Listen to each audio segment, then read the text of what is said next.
for coming. Tonight is part 2 of our 3-part series on race, social justice, and sports with the pillar of empowerment. Our presenter is Professor Jeremi Duru, a law professor at the Washington College at the American University. He teaches sports law, civil procedures, employee discrimination, and he's among the nation's foremost sports authorities. He's written several books, one called Advance the Ball, Race Reformation and the Quest for Equal Coaching Opportunities in an NFL. Professor Duru is a firm believer in the power of sports.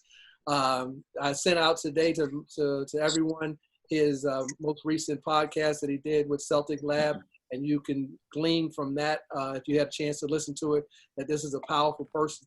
I had the opportunity to read up and then connect with him through Steve Turner. And ever since then, I've been absolutely blown away with his time that he's given to me. And he's poured into me and helped me understand what my position is and what the opportunities I have with my platform. So when I was putting together this segment of our masterclass, I knew that I wanted to have Professor Duru here to come and share with us tonight. So without further ado, I present our Living Trophy Masterclass presenter, Professor Jeremi Duru. All right, thanks so much, Kevin. I appreciate it. I'm excited to be here. Honored to be here. Kevin, I think what you're doing here is outstanding. Obviously, it takes time to do what you're doing, to gather these folks together, and it's very, very meaningful, I'm sure, for everybody, and I'm happy to be here, and everybody who's here recognizes the import of coming together and thinking creatively about ways for us as a society to move forward in a positive direction. So I hope to add a little bit of value tonight. I hope to have a conversation. Kevin asked me to speak for a little bit, and then we'll get into questions. My preference is to get into discussion, and so we'll get there as soon as we can. But I thought I'd lay a little bit of foundation for us as we move in that direction. I mentioned to Kevin when we first got on that unfortunately, around the 1 hour 15 mark, I'll have to break off. But he tells me that we should be able to have time to have a solid conversation within those parameters. So why don't we, JB, could you hit the first slide for me, please?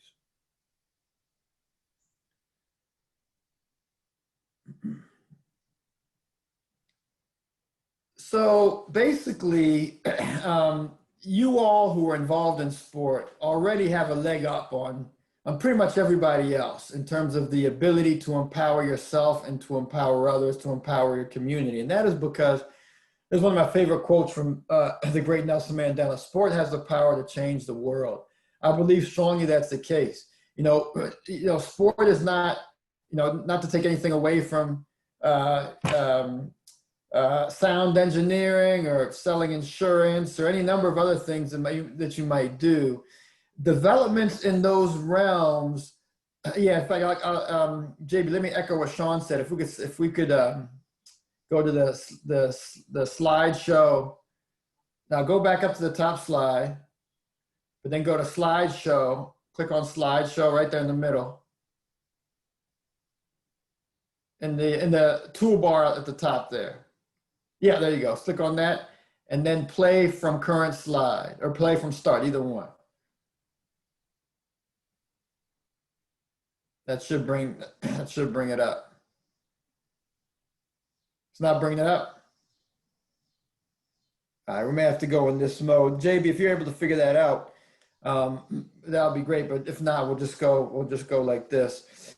So sport's special, and it's special because of two things. One, it naturally brings together people of different races, of different genders, different socioeconomic experiences together to engage in a common endeavor. And that's one.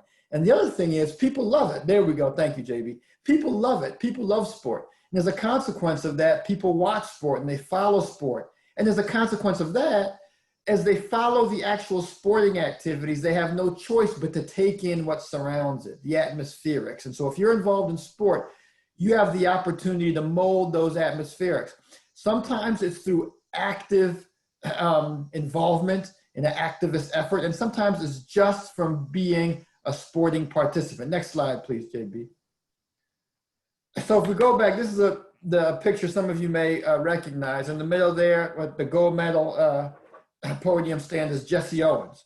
So this picture was taken in 1936 Berlin Olympics. You all may remember from history that those were the Olympics.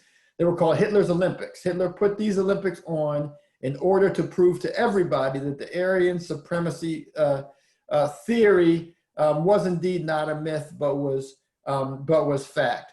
And Jesse Owens, a black man, went over there, won 4 gold medals. It's possible that someone in this room knows all the events he won gold medals in, but I suspect not everybody does. But I suspect most people know about this, which is that through winning gold medals, through achieving at those Olympics, he took a huge chunk out of Hitler's Nazi regime's efforts to convince the world that they were correct, just by participating in sport. Next slide, please, JB. So here, of course, is Jackie Robinson, and this is symbolic of so many others who were the first to participate in largely white sports leagues in this country. Jackie Robinson here in Major League Baseball, Bill Willis and others in the NFL, Sweetwater Clifton, and others in basketball. And these individuals, through participating in sport, Robinson, as he got further along in his career, was more openly activist, but just through participating in sport, sent a huge signal. It indicated to people who watched the games in which they played that, okay, well, if we can play together on one field, then maybe we can live in the same neighborhoods, and maybe indeed we can work in the same office buildings. Maybe we can send our kids to the same school. Sport was one of the first avenues towards convincing people that segregation was both wrong and also unethical and inefficient. And so just by participating in sport, there was inherent activism. So the civil rights statutes of the 1960s, the Fair Housing Act, the Civil Rights Act, all of those acts owe something to sport. Next slide, please, JB. Go again. So now we get more recent, right? Kaepernick and Reed next to him. Most people now say, wow, well, he was ahead of his time in 2016 when he first took a knee, when he, of course, got just lambasted by pretty much everybody in society for simply peacefully protesting, trying to bring awareness to racial disparities in the criminal justice system and other racial disparities in this country. He made very clear from the beginning he was not disrespecting the flag. Indeed, he began by sitting on the bench, but was convinced by a friend who was a former NFL player as well as a former Special Forces member that kneeling would be more respectful. He started kneeling. Nobody cared. Everybody felt that he was disrespecting the flag. Now you see everybody, Goodell, Drew Brees, coming back and saying, no, he actually was right back then. So maybe he was ahead of his time, or maybe he helped to push us forward. Next slide, please. To this moment, the moment that we experienced a couple of weeks ago, I think by any objective assessment, the essential cessation of professional sport for 2 or 3 days a couple of weeks ago was the most substantial and poignant act of resistance in the history of American professional sport. What will come of it, we will see. We'll talk a little bit about that, I suspect, during the discussion. But what it was in and of itself was extraordinary. You had these individual athletes, the basketball players here, but we know Major League Soccer didn't play. Major League Baseball, many of those games were canceled. WNBA didn't play. Naomi Osaka, the tennis star, refused to play. And what these athletes were saying was, we understand our necessity to this industry. You cannot go on without us. And by doing that, they essentially forced the stakeholders in sport to recognize their humanity. It was an extraordinary move. So all of these are examples of activism, whether it's essentially just participating in the sport, as we saw with Jesse Owens, or whether it's taking a stand in addition to playing taking a stand like this. But I want to talk today about coming together as an activist organization, allowing moments like these to fuel common the coming together of individuals of different stripes, but with a similar goal in sport to try to change their sport, to try to increase equity in their sport. And as a consequence, because sport, as we've discussed, is up on a platform, to alter the way we view equity as a general matter, even outside of sport. So let's take a case study. Next slide, please, JB. So again, JB, one more click. And one more. Perfect. Go back one. There we go. Thank you so much. So we'll deal with the National Football League. I know this is largely a basketball group, but let's talk about football for a little bit. We'll move on to basketball in the discussion. So Fritz Pollard was the first head coach of color in the National Football League in 1920, during an era absolutely boiling with racism. It was when Black servicemen were coming back from World War I, having tasted some level of relief from oppressive racism in Europe. Still racist over there, but it wasn't like it was here. They come back, they walk around with pride, they wear their uniforms in the street, and they were largely slaughtered. It was called the Red Summer. Somehow, in that era, Fritz Pollard became a head coach. He was a player and a coach, led his team, the Akron Pros, to the championship of the league that the next year renamed itself the National Football League. Shortly thereafter, Pollard and all the other blacks in the league were expurgated. They were kicked out of the league. And for 60 years, there was not another black head coach in the league. Art Shell became the next black head coach in the league in 1989. And there was hope that when he took the reins with the Raiders, the Los Angeles Raiders, and had success, by the way, that it would usher in a new era of equal opportunity, or at least something close to it, for coaches of color in the league. But once we got into the early 2000s, 2001, 2002, we were still right around 1 or 2 or 3 head coaches of color in a league that is 70% African-American. So it turned out that Art Shell got the position. He did well in the position, but it didn't really open the doors for others. Next slide, please, JB. So there are a couple of lawyers who noticed in the 2001, 2002, there were just a couple of head coaches in the league. You had Herm Edwards, who was then with the New York Jets. You had Tony Dungy, who was with the Buccaneers, and you had Dennis Green, who was with the Vikings. Well, after the 2001 season, early in 2002, Green was fired, even though he was the second winningest coach in league history, in club history. He was coming off one bad year, which was preceded by a bunch of good years. And in that bad year, one of his offensive linemen, locker room leaders, team leaders, all-pro player, tragically died of heat stroke. So the season was unraveled. He didn't have a great season. They were 6-10. It would not seem as though he would deserve to be fired after all that he'd done, and recognizing the challenges of that year, but he was fired. A couple weeks later, Tony Dungy, who had several years earlier inherited the Tampa Bay Buccaneers, which were, anyone who's old enough in this room, I know Steve Turner, you're there with me in terms of age, Kevin, maybe a couple others, but we're the old ones in the room. The Buccaneers were a laughingstock. I mean, they were their most college team, many college teams could have beaten them. And so he takes over the team, and a couple of years they're in the playoffs, and they're in the NFC Championship. He has 2 straight playoff years in a row. After getting to the NFC Championship and barely losing, by the way, he gets fired. So these lawyers are saying, okay, what's going on? Why is it that these black coaches are having shorter leashes, shorter tenures than white coaches? And they decided to do a statistical study that went back 15 years from the 2001 season, back to 1986. They looked at all the black head coaches, all the white head coaches, and they assessed their win-loss records over that time. Next slide, please, JB.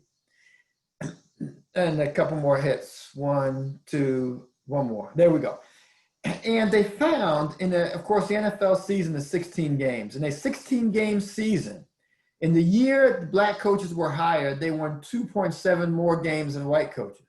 In the year they were fired, they won 1.3 more games than white coaches. Overall, they had better winning percentages and a much higher rate of going to the playoffs on average.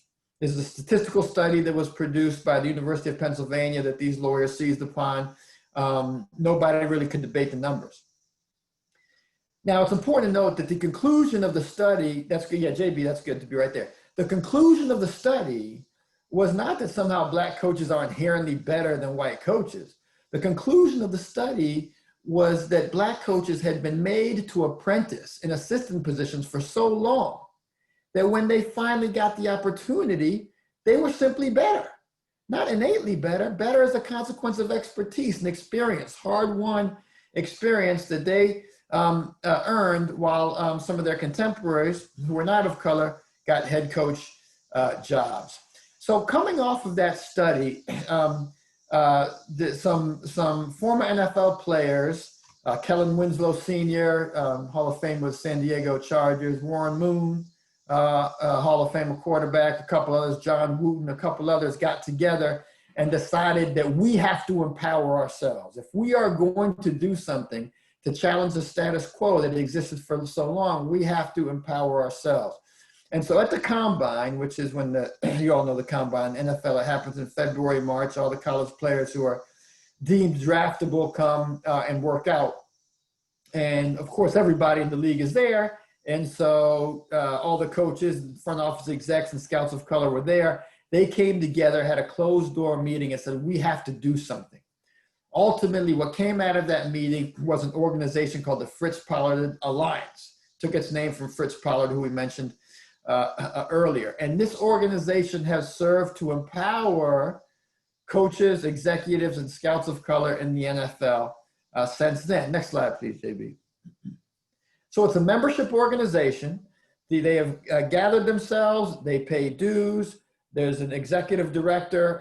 It used to be Harry Carson, the Hall of Fame linebacker out of New York Giants. Now it's a guy named Rod Graves, who used to be the general manager with the Arizona Cardinals. I served as a lawyer for this organization for some time.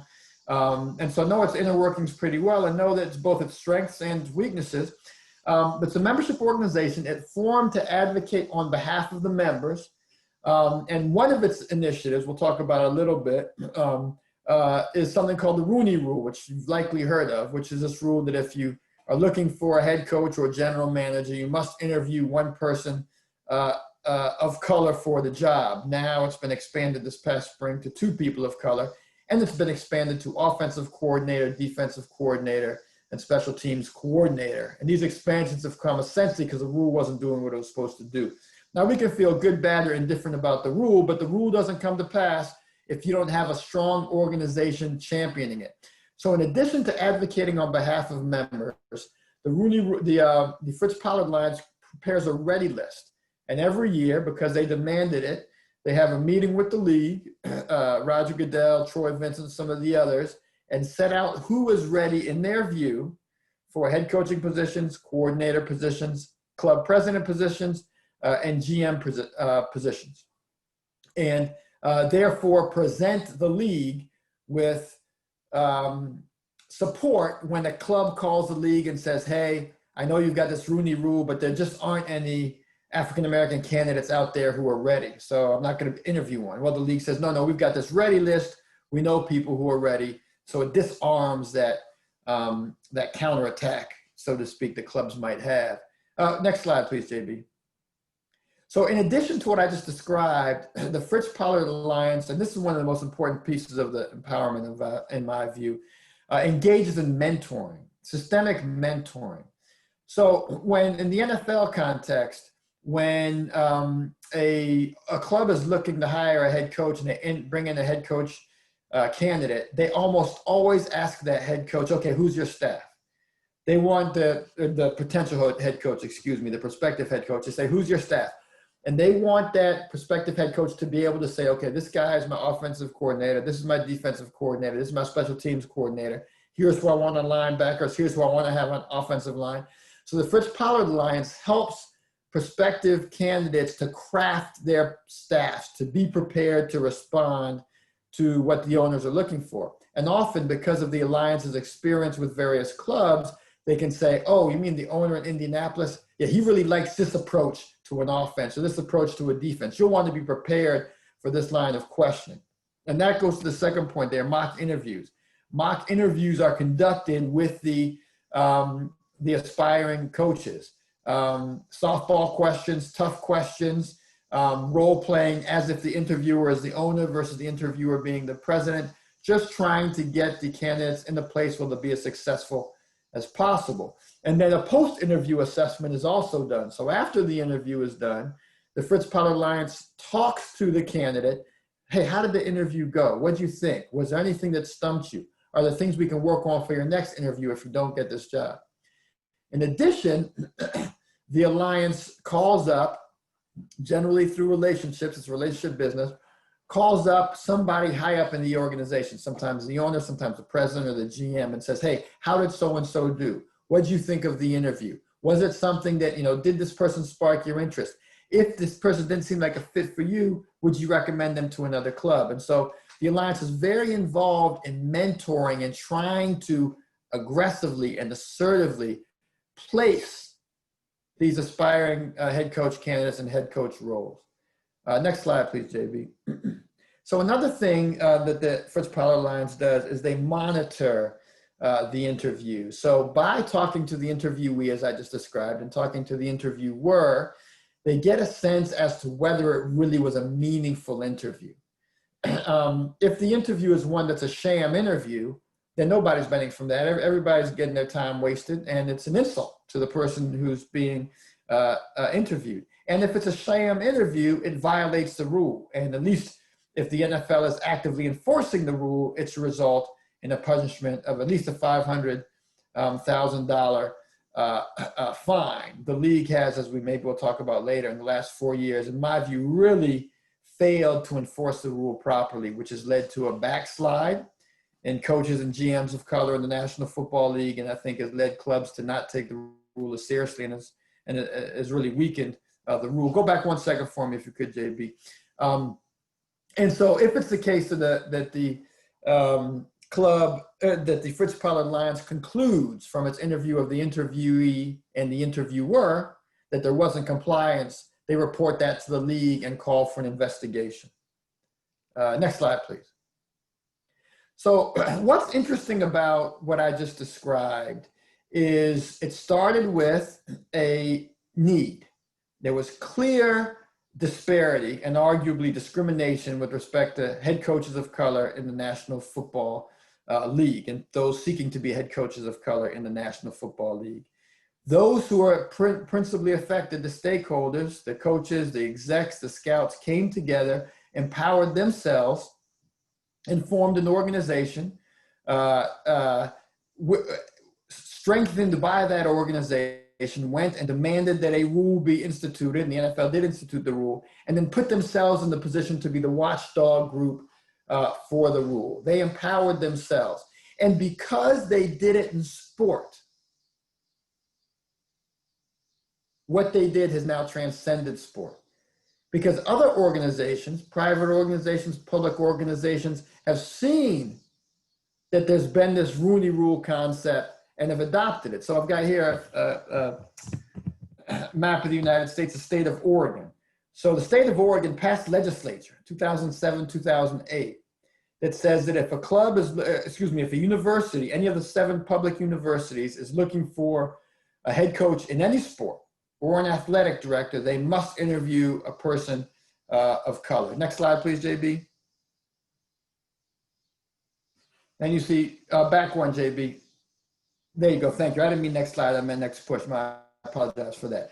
So Portland, Oregon. Portland, Oregon saw what the state did and created a city ordinance where if you are looking, now we're moving out of sport altogether. If you are looking for if the city's looking for a bureau chief, that's like the chief of police or the chief of fire, those sorts of things, or the chief of public works.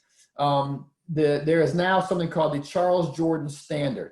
It's a city ordinance. It requires that there be an interview for the position, a person of color, a woman, and a person with a disability, unless it can be shown that one or more of those categories, there's nobody who is qualified in one or more of those categories. Otherwise, you've got to interview all three. So it shows the power of this initiative, whether we like it or not, can be expanded beyond race to other categories. Next slide, please. So the United States Senate, seeing the this initiative gaining steam, has on the Democrat side adopted it as well for all staff. So if you are a senator and you're looking for a staffer, you are encouraged, not required, but you're encouraged, strongly encouraged, to interview at least one person of color for the position. And although I don't have a slide for it, the House of Representatives on the Democratic side followed suit. So they've got the same thing. Next slide, please. Two more pushes. Perfect. Thank you, JB. And so it's caught on in the private sector as well. Intel, Xerox, Facebook, Pinterest have all adopted forms of this initiative. Wells Fargo recently adopted a form of the initiative. The 70 of the top corporate law firms have adopted something called the Mansfield Rule, which binds themselves, all of them, when they're looking for new associates to come into the firm, new lawyers, they have to interview an individual of color. So all sorts of organizations have begun to take this approach. Next slide, please. Interestingly, it's also caught on in the United Kingdom. So in the United Kingdom, next slide, please, JB. In the United Kingdom, the English Football League, which is the league of 72 teams right before the Premier League. I don't know how many of you follow soccer, but the Premier League is the 20 top teams, professional teams in England. Unlike sports in the US, if you do poorly in the group of top 20, you get relegated and pushed down to the lower group. If you do well in the lower group, you get pushed up to the top 20. And so the English League is that lower group, all 72 top level professional teams below the Premier League. And they have adopted a form of this Rooney Rule initiative as well. Next slide, please, JB. And the FA is the organization that runs the national team in England. It runs soccer in England. And the FA has adopted a rule that that when we are going to hire a head coach for our national teams at any level, the senior men's and women's team, and then the men's and women's teams going down, U19, U18, U17 into the academies, they must interview a candidate of color. And so what we've seen, and again, we can talk about whether the Rooney Rule concept is one that we agree with, whether we like it or we don't like it. But the bottom line is that individuals impacted by the inequity of opportunity came together and fought for something together. They demanded that the league they were a part of adopt something. They served as a watchdog with respect to that adopted innovation. Because they did it in sport, it spread out, and it's now impacted other nations as well as all sorts of realms in this nation. Next slide, please, JB. And so as somebody involved in sport, like these individuals, you are empowered. You are empowered not only to positively impact the sport you are a part of and the sporting world generally, but you are empowered because of the power of sport, which Nelson Mandela told us about at the very beginning. You are empowered to impact society and how it operates. So those are my initial thoughts on empowerment. I'd love to talk.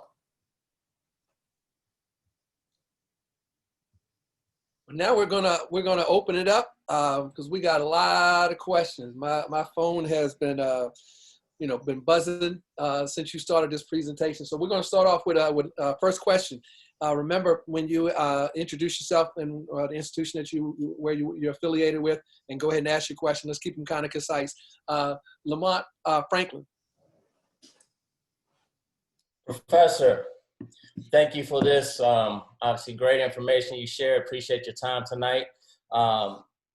You talked about your book, and my question actually is right up that alley. So as you think about your book and just a couple of things you mentioned, right? You talked about, obviously you wrote the book for equity and access for coaching opportunities in the NFL. You've also touched on a little bit about the NBA players and the boycott that just happened a few weeks ago. And the one piece that you just kind of wrapped up and finished was talking about the alliance, the individuals that are affected coming together, being empowered to make a change.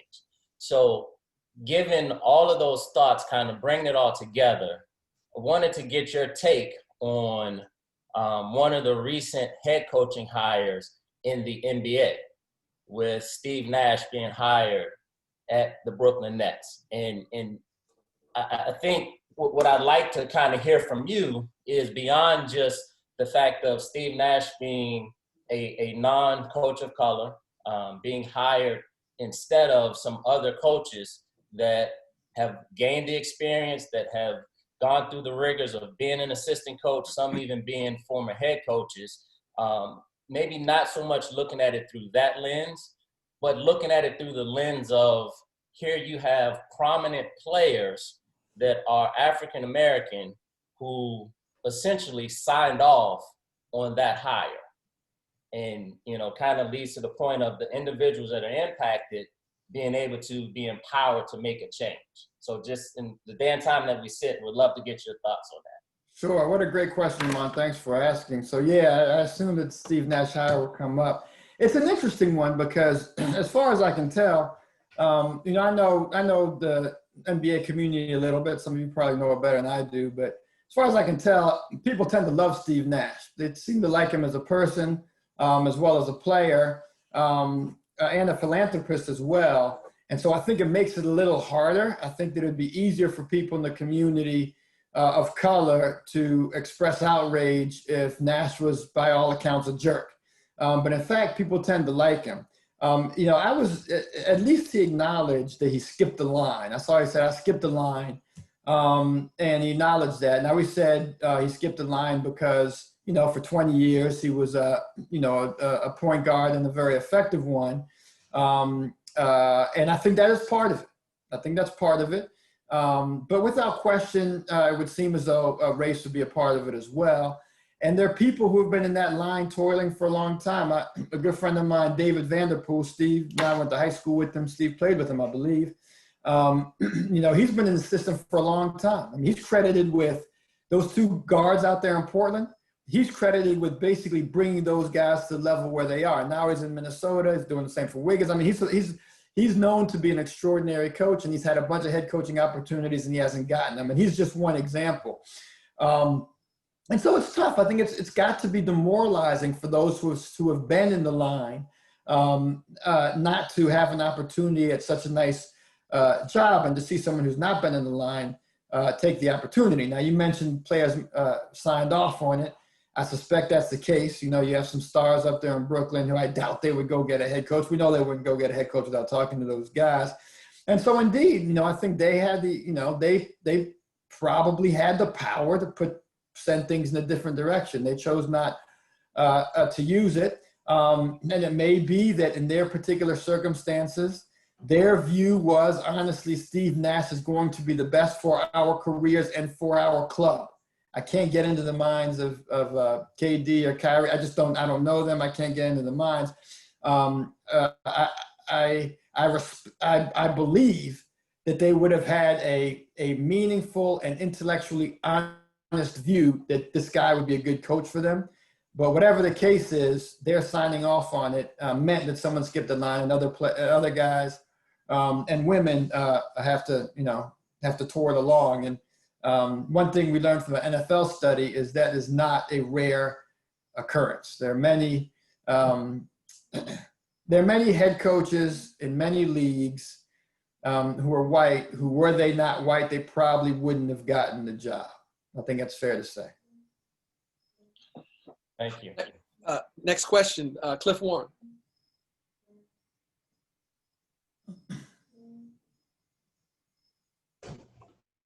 Jeremy, Cliff Warren, Georgia State University in Atlanta, Georgia. I'm not sure how to phrase this question, but you mentioned in football, they started with the Rooney Rule, and you know, you have to interview someone of color. And you also talked about some interviews not being a sham. I'll use the word having a token interview. And I'm not sure if the wording in the Rooney Rule or in the NFL talks about what kind of interview that has to be. Is that a phone interview? Is that a in-person interview? I ask all that because I can say personally, I'm not sure about everybody else on the call, but personally, that I've been on a few sham or token interviews for college basketball jobs. My question to you is, should there be a Rooney Rule for college basketball jobs and college administrative jobs? Great question, Cliff. Thank you. Let me go to the first piece first. You asked about what the actual rule says, and then I'll turn to the piece, with respect, analogizing to the college world. So back when the Rooney Rule came into play, a year after the combine meeting I described to you all, there were several hires in the league, and one was the Dallas Cowboys hiring Bill Parcells. And in order to hire Bill Parcells, Jerry Jones took 3 private jet trips from Texas to New Jersey and interviewed Bill Parcells over the course of about 11 hours. And he then called Dennis Green on the phone and interviewed him for 20, 30 minutes and then hired Parcells. So that is the definition of a sham interview. And so after that, the league reformed the rule to say that the interview of the person of color must be a quote unquote meaningful interview. And meaningfulness defined by the person of color getting an interview similar in scope to the interview that a person who is not of color gets. So to your point, if the person who is not of color gets a 6-hour interview in the facility with a tour of the facility, then under the rule, the person who is of color needs to get the same thing. If the interviewee who is not of color is interviewed by the club owner, then under the rule, the person of color cannot be interviewed by an executive vice president. So that's the definition of the meaningfulness, that it's got to be similarly situated interview. With respect to college, this is actually something I've worked on for a long time. I've had multiple meetings, and I was counsel to the Fritz Pollard Alliance and Sense, with folks at the NCAA pushing for there to be a Rooney Rule at the NCAA. The NCAA has refused, arguing that it doesn't have the authority to do it, that each university has its own hiring autonomy and authority, and the NCAA doesn't have the authority to do it. I've questioned that publicly. I question it still. The NCAA was able to essentially, through a committee as an edict, say that any school that uses a Native American mascot that's hostile or offensive cannot participate in championships. That was not something that the presidents of schools voted on. So I feel like if the NCAA can do that, then they can do something like this, but they've been resistant. You all may have seen that the West Coast Conference has instituted a form of the Rooney Rule they call the Bill Russell Rule. So Bill Russell played out there. And it just got instituted, I don't know, a month or two ago, and we'll see what happens. I serve on the Patriot League's anti-discrimination, anti-racism commission, and we're thinking along similar lines. The Rooney Rule is definitely not the panacea. It doesn't solve all problems, but I think if effectuated properly, it can be helpful. So a long answer to your question, Cliff, I think yes. I think it would be helpful if in the NCAA there was a Rooney Rule on the coaching level as well as the AD level. But whatever is adopted, if that were to be adopted, let's say it's adopted, we know it's adopted by the WCC, it can't be the only initiative. I think one of the NFL's weaknesses in this regard is when the Rooney Rule was adopted, it kind of took its foot off the gas with respect to ensuring diversity and equity and inclusion, and just let everything, just said, hey, the Rooney Rule exists, let's let that play out. And I think that's a mistake. And so whatever is adopted on the NCAA front, individual conference front, or individual school front, it can't be something that works alone. It's got to be one arrow in a quiver of arrows seeking to ensure anti-racism and equity.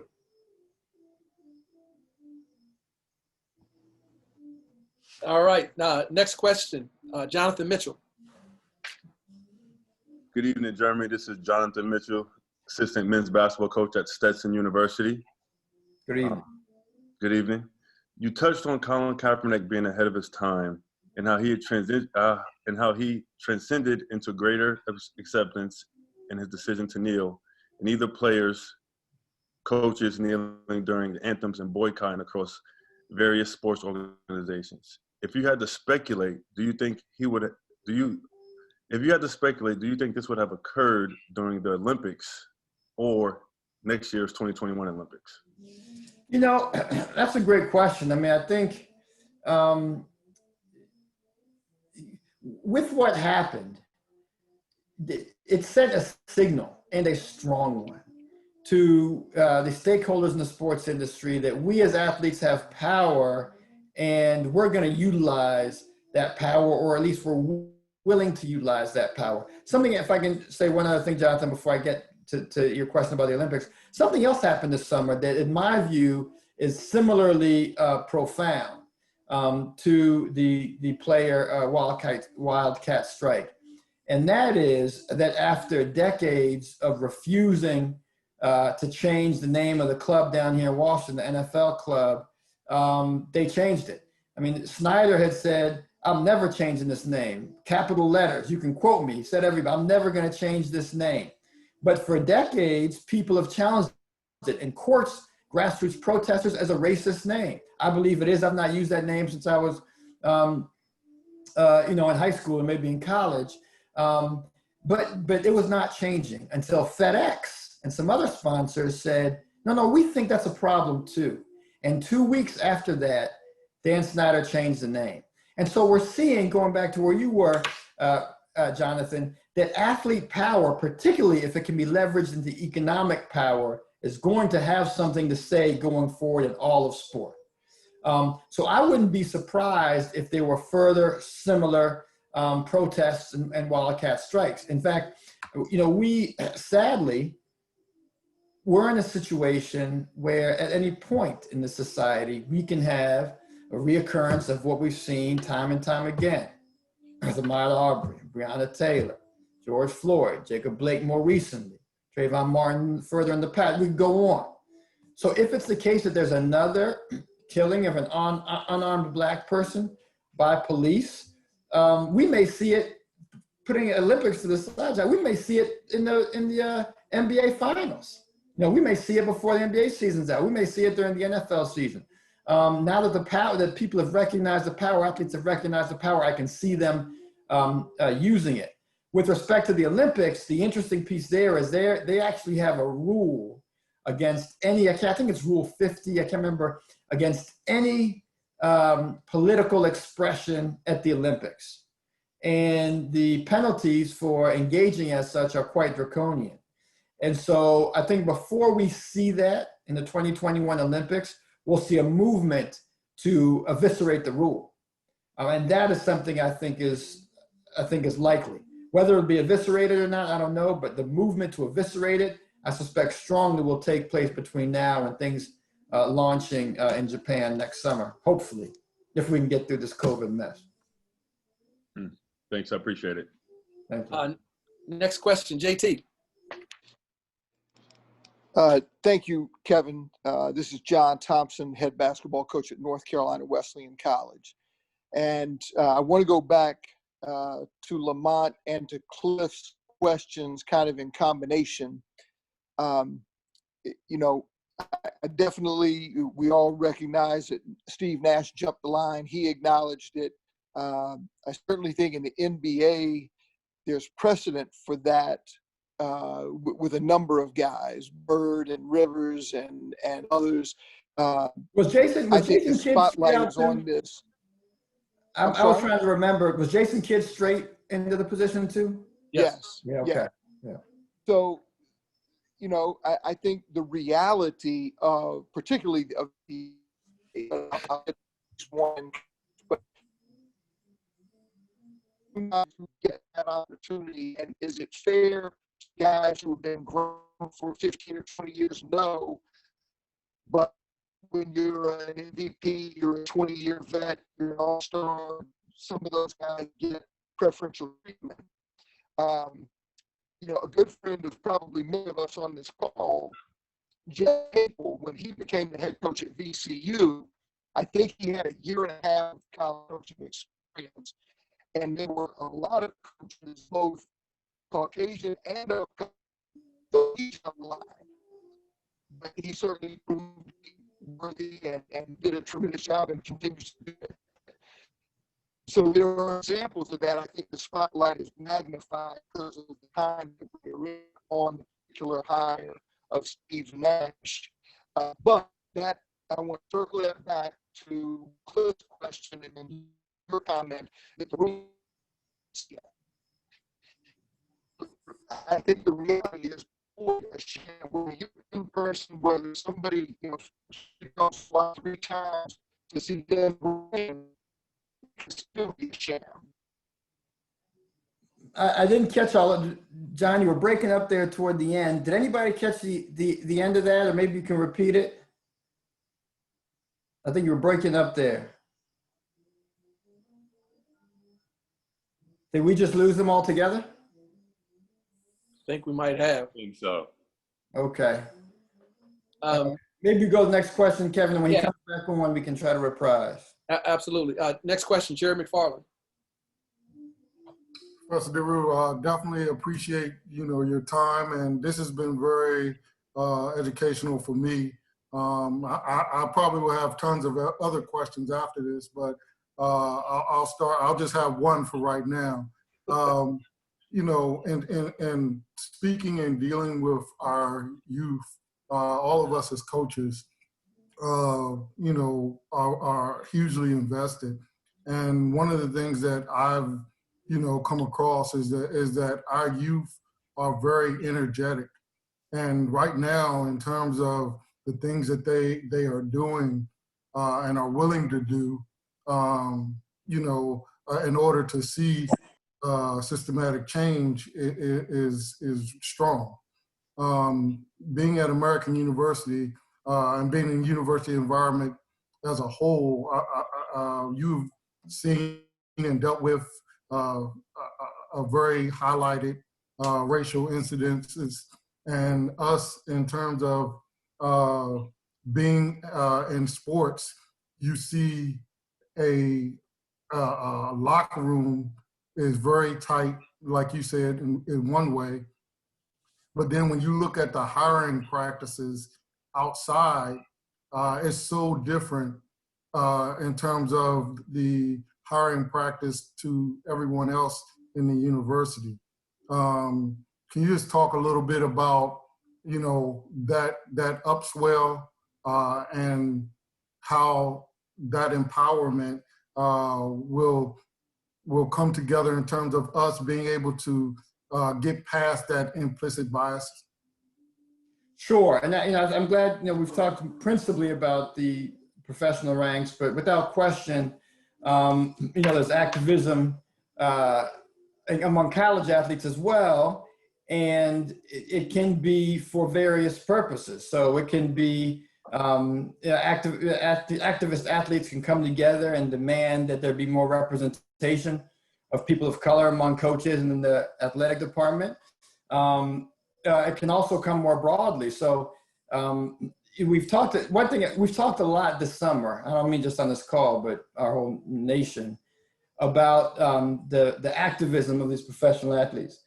To me, the most impactful activism we've seen of athletics prior to this summer came from the University of Missouri football team in 2015. I don't know how many people remember this story, but the University of Missouri was beset by racial issues.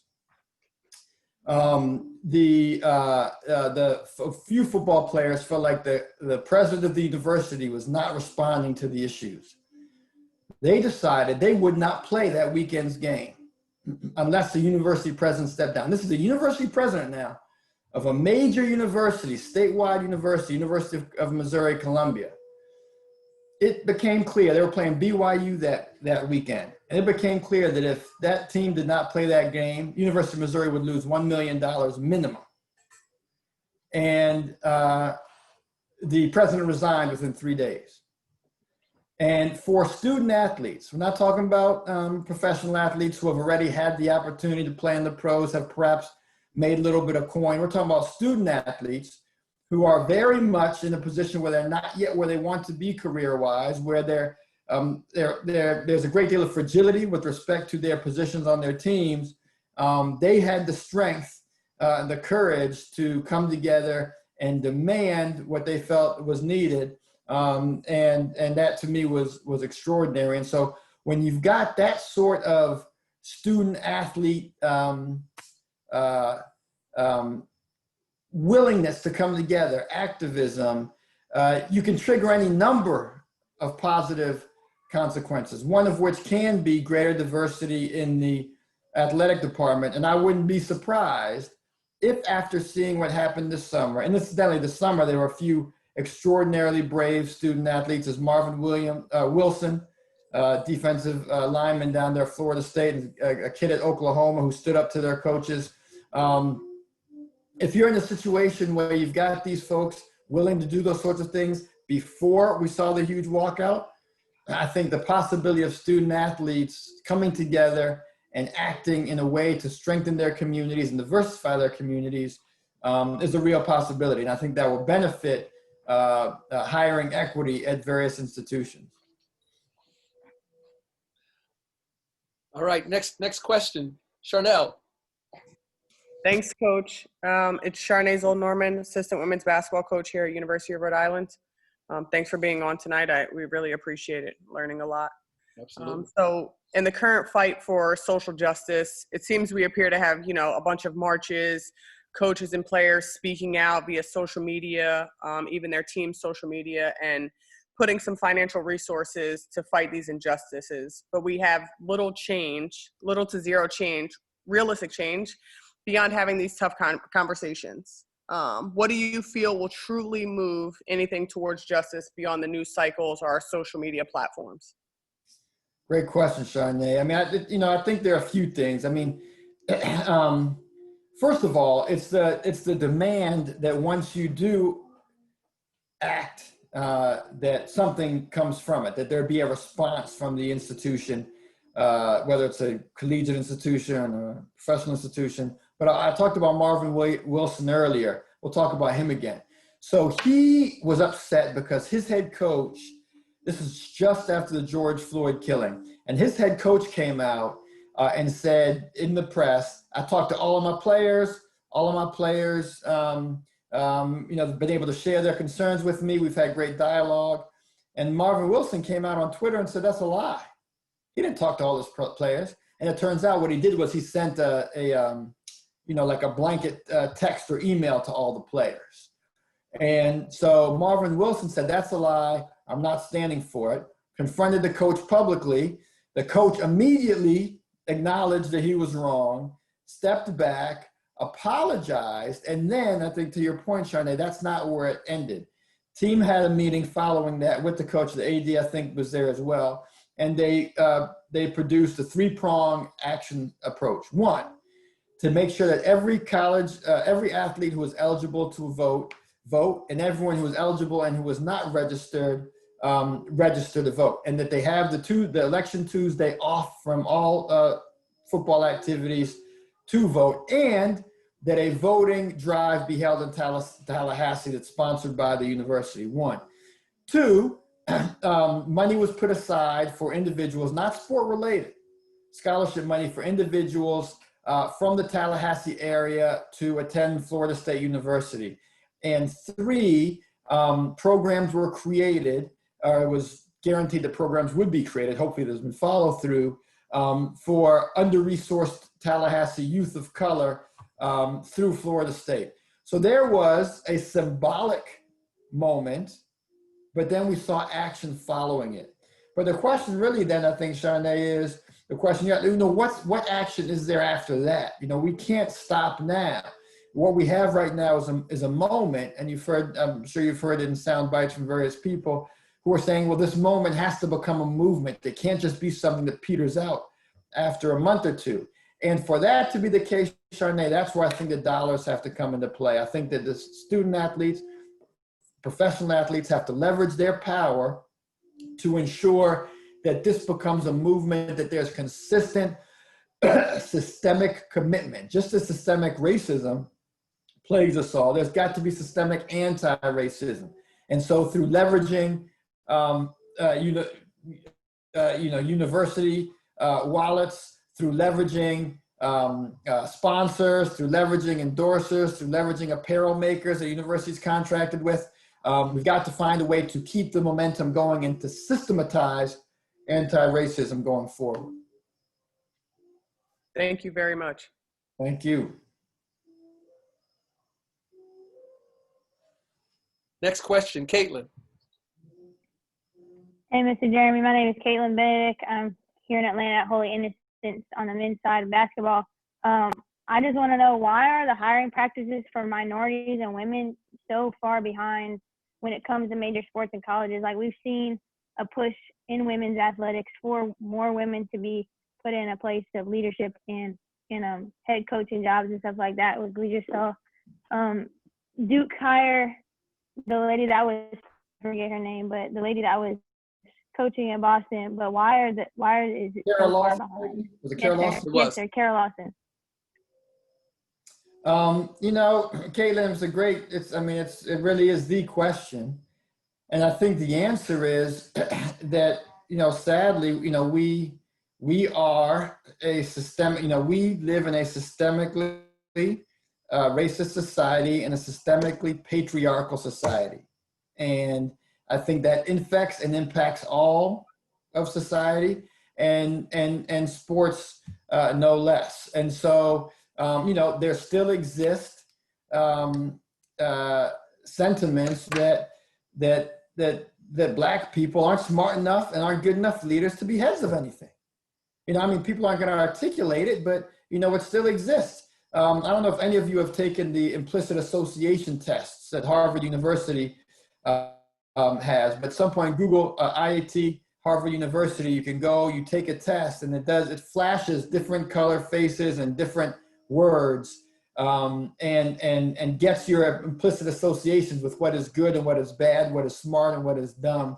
And you'll be surprised and maybe distressed even how you come out yourself. We all have biases, but the systemically instituted biases are in favor of the concept that maybe people of color, Black people, aren't prepared for these big opportunities.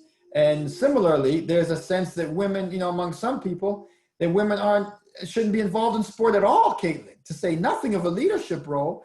It wasn't until the last Olympics that there existed women ski jumping. Men's ski jumping existed forever. But until the last Olympics, there was no women's ski jumping. Why? The head of the IOC committee that focused on the sport of ski jumping said, with no medical support, with no citation or source, that landing off of a ski jump again and again is too damaging for the fragile uterus of women. This is a person who is the principal decision maker or decision influencer.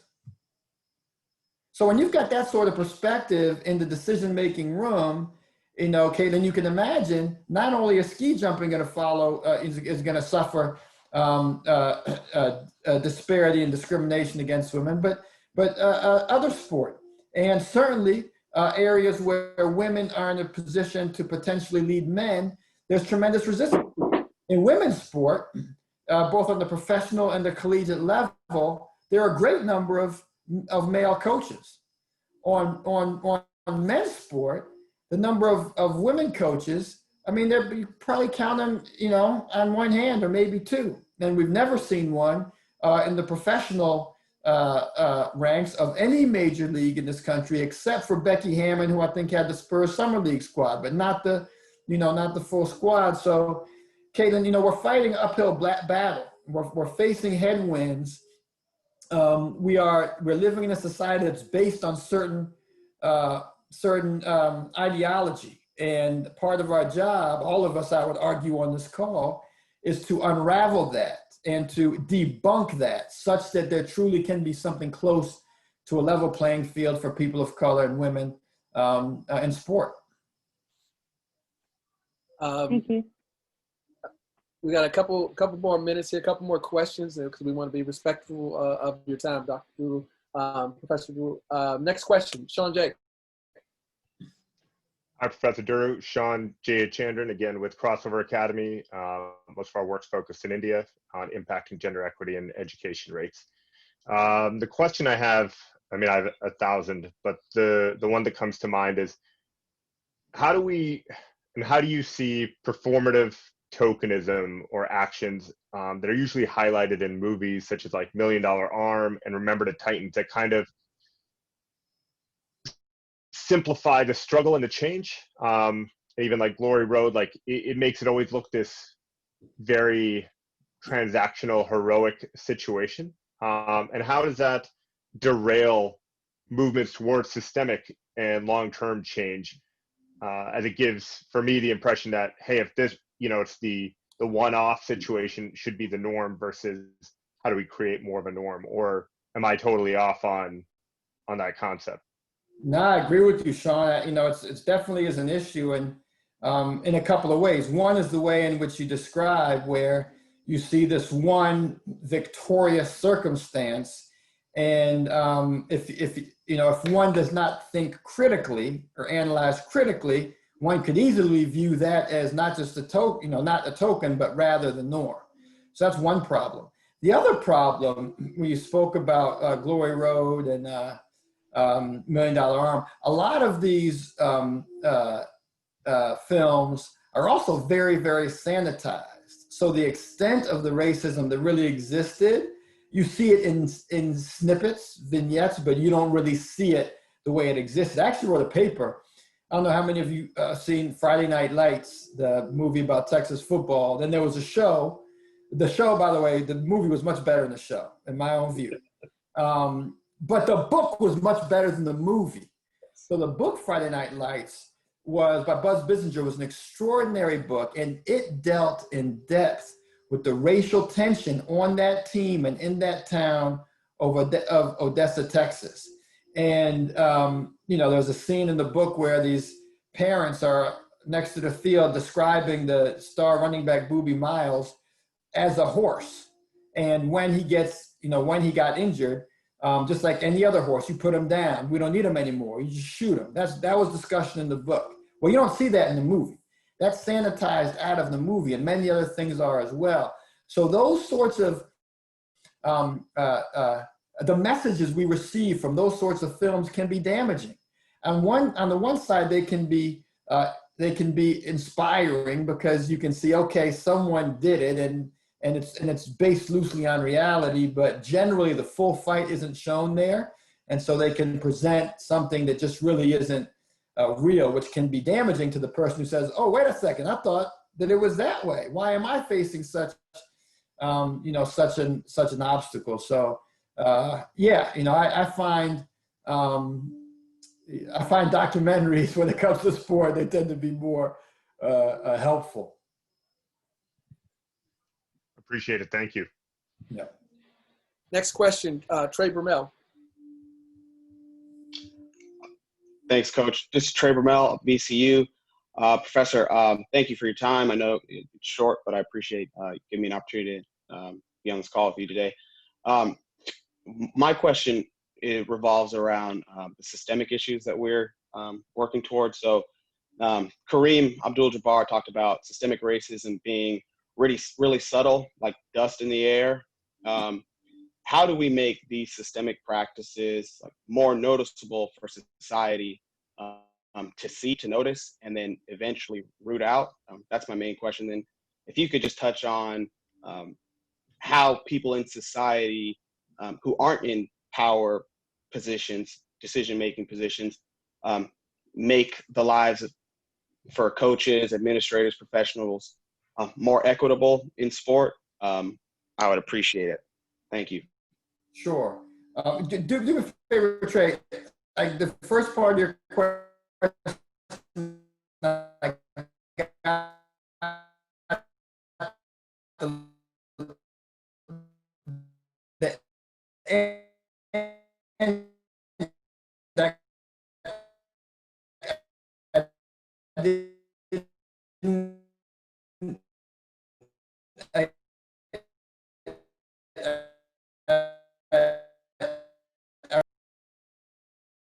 against racism and all that you do.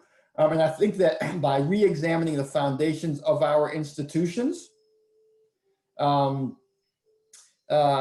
being anti-racist as we explore those foundations and explore seeking to create new mechanisms, I think that's how we try to get at the dust in the air. But it's tough. I mean, it's tough. It's, you know, attacking systemic racism is not easy. It will not be, it certainly will not be defeated this summer. And, you know, there's some people who say that our nation is too soaked in the, you know, in the blood of chattel slavery and oppression to ever come all the way clean. That maybe you can't get systemic discrimination and racism out. We hope that's not the case, but our history is an ugly one, and it remains with us. With respect to what the individual can do, I'll give one example, just going back to the Rooney Rule for a second, because I wrote about this in a book chapter I wrote. There's this guy named Sam Sachs.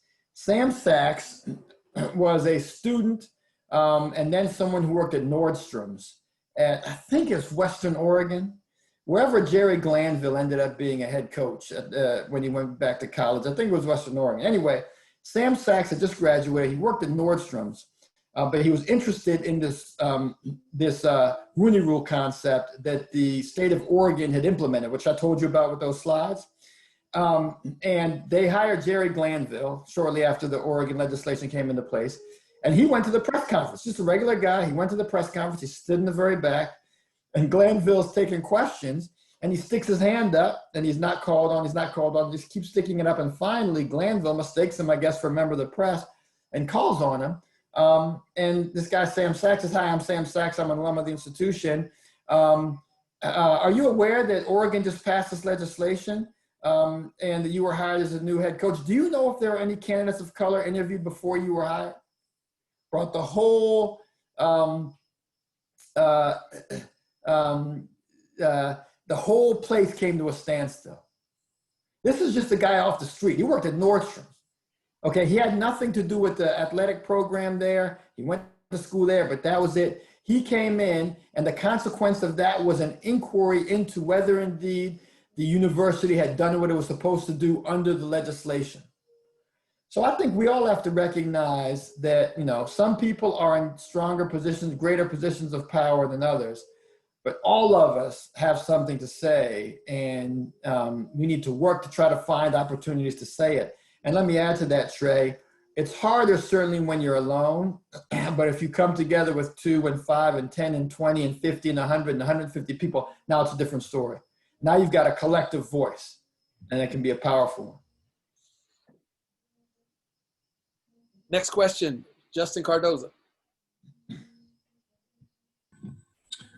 Good evening, Professor. Again, this is Justin Cardoza down in Miami, Florida, assistant with the men's at St. Thomas University. And you've kind of answered my question in a couple different ways with some of these other questions. But what are some of the ways that you think that coaches and even athletes that are part of institutions can just keep help pushing the reform in athletics going forward, and not just let it be this moment? Like, what are like maybe some things that we could do collectively and as individuals at our institutions? Yeah, so as you said, and we've talked about some of the things. I mean, one is just, as we're just discussing with Trey, to be vocal alone, be vocal with a group, be vocal as a team. We saw what the University of Missouri football team did. And as a coach, you know, I mean, a coach has a couple of options, right? A coach is often, coaches I've spoken with in college, caught between the AD and their athletes, or maybe the school president and their athletes.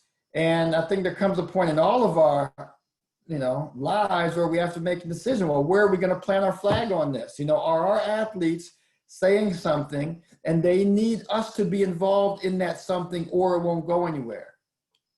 And might it be a situation where that potentially imperils my opportunities a little bit? You know, in those situations, we have to decide, you know, when is it the time to actually take that stand? So I think it's an individual decision for everybody. But the one thing that coaches can do that cannot, as a matter of law, be prohibited by any athletic director, is doing what Kevin is doing right here, but in your own realms. You know, you gather people together, other coaches who are similarly minded at your school or in your conference or in your, in your sport across the nation or nationally totally. I mean, you can come together and do that. I don't know, the head football coach, Mike Loxley at Maryland, he helped to create an organization in this regard. I haven't followed what it's done, but he helped to create an organization of coaches committed to these sorts of concerns. Because you're involved in sport and because you are an authority figure for these bright, malleable young minds, you're in a position actually of great power, I think, and of great influence. And to the extent possible, I would hope that all of us in those positions, I try to do the same as, as a professor. It's a different context, but I would hope that all of us in those positions do what we can and all that we do to progress things forward. And the last question tonight, Marty Keithline. Thank you, Coach Sutton. Professor, thank you for everything tonight. Just to wrap up everything that we've learned tonight, how can we educate and empower ourselves moving forward? Who should we follow? What books should we read? How can we continue to educate ourselves to make sure we empower our young people? I'm a high school athletic director and basketball coach, and they're very impressionable. So how can we keep educating ourselves moving forward? That's a fantastic question. So I would say, so there's one book that everybody in this room should, in my view, my humble opinion, should read if you haven't read it already. And that's a book by a columnist out of the New York Times, William Roden, called $40 Million Slaves. If you've read that book, you'll know why I'm suggesting it. If you haven't read that book, I encourage you to read it. It is all about sport and race and socioeconomic status and how they come together from elementary school athletes to the pros. I think that's it's foundational reading. I think you'll find it. It's a good read. Although it's heavy content, it's actually a very, thank you, JB just put it up there. It's actually it's an enjoyable, although sobering read. So that's the book that I would, that I'd recommend. And then I think, in terms of following folks, I mean, I think that there's an organization, a guy named Ken Shropshire. I don't know if anybody knows Shrop. Shrop was former professor at Wharton Business School, and he now has started something called the Global Sports Institute at Arizona State University. And they have developed into the strongest, I would say strongest intellectual hub of issues related to sport and society in this country. And they have programming and they have panels open to the public often. They have white papers they put out. So that's the entity that I'd look into. And then that's the book that I strongly recommend everybody read. All right, thank you very much. Professor Duru, what do you think of the work that Richard Lapchick has done down at UCF? So Lapchick is, I don't know if everybody knows Lapchick. Lapchick is a legend in this realm. He was early on fighting against the apartheid regime. We're talking way back now in South Africa, pushing for boycotts of basically South African teams playing in any other country. And he was in his office one day. I don't know if you all followed the story, but he was attacked. Someone, he was beaten down, and someone took a scissors and carved superficially, didn't gut him, but carved into his skin the N-word across his abdomen. So he's been in this fight for a long time, and I would say that he was kind of the predecessor to where Shropshire is now. Yeah. I think Richard, who's also a great guy, so I'd follow them too. I'd follow what they do also. I think he's a year or two from retiring. And in some ways, I think he's kind of passed the baton symbolically to Shropshire, to take up the effort going forward. But Lapchick is also a good person to follow. There's a guy also down there named Keith Harrison who works with Lapchick. He puts out some good stuff. And if you don't mind, if you could put your contact information in the group chat, that would be outstanding, because I know a lot of people would have a lot more questions and would love to have the opportunity to connect with you. And then I'll just bring it all to a close. Okay, let me type that in here.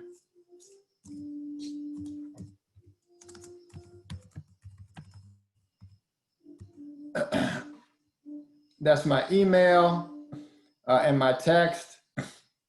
I tweet probably not as much as I should, but my Twitter is my full name @Jeremi Duru. So I say things there from time to time. But yeah, let me say that this was a tremendous pleasure.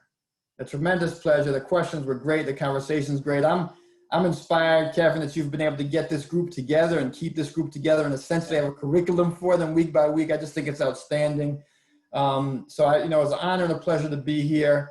I'm glad you asked me, Kevin, to put my information there. Anybody, please reach out to me at your convenience. I love this stuff. I love to talk about it. I want to be helpful at all times. And so reach out to me if you need me.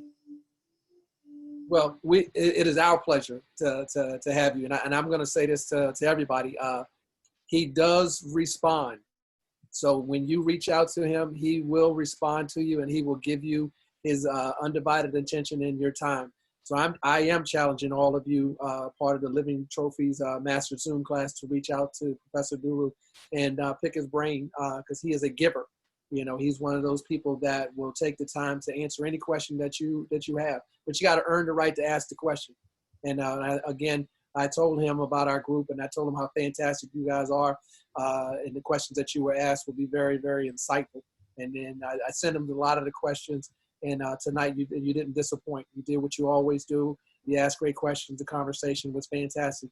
But Professor Duru, I want to thank you for taking the time to stop by the Living Trophies Master Zoom class, for challenging us to live up to the three pillars of educate, empower, and evolve. Your presentation was interesting, informative, and insightful. But your time that you took with each question is going to be what we really are going to hold on to. And your call to action to all of us, this group right here will step forward. As you saw, many of them ask, what can we do? They will step forward, and they will continue to do what our mission statement is. And our mission statement is real simple. We want to be the ladle that pours into the student athletes that we coach and that we teach, that we educate, because we want to create as many living trophies as we possibly can. We all want to win trophies, but we want to create living trophies, and we create those living trophies in the human beings that we serve and that we are the leaders of. But we can't do that if we don't have people that pour into us. So we want to thank you for taking your time. I know this is the second presentation that you did today, and I couldn't get on the first one because I had my other Zoom that I had to be on for my work. But I know that this was the second one, and tonight you came here and you delivered like I knew that you would. And as always, I always leave our group with a quote. And tonight's quote is, we must define our own standards of greatness while discovering and rediscovering what in life makes us full, authentic human beings. And that's from my mentor, George Ravener. Again, we must define our own standards of greatness while discovering and rediscovering what in life makes us feel authentically human. Have a blessed week. Dr. Duru, thank you so much for your time. And again, JB, can you give out the information where people can go back and watch the recording of tonight's presentation? Yes, sir. I put that. I appreciate it. And sorry, JB, I was going to say, I appreciate it. Thank you. Happy to come back anytime. Absolutely. Thank you so much. Thank you. I know you got to run, so go ahead and run. All right. Tell the family I said hello. All right, will do. Take care. Bye-bye. Hey, everybody. So the Living Trophies YouTube channel is in the chat. Go subscribe to that. I'm going to get this replay put up in the next half hour. And we're going to do a giveaway from Coach Sutton on my Instagram and his Instagram starting tomorrow. So make sure you check that out. Share the Living Trophies YouTube channel with somebody. Go subscribe. And with that, great. Coach Fisher, I can definitely knock out 10 pull-ups with ease on you, my man. I got that all day. Hey, thanks everybody for coming. Always it's a pleasure.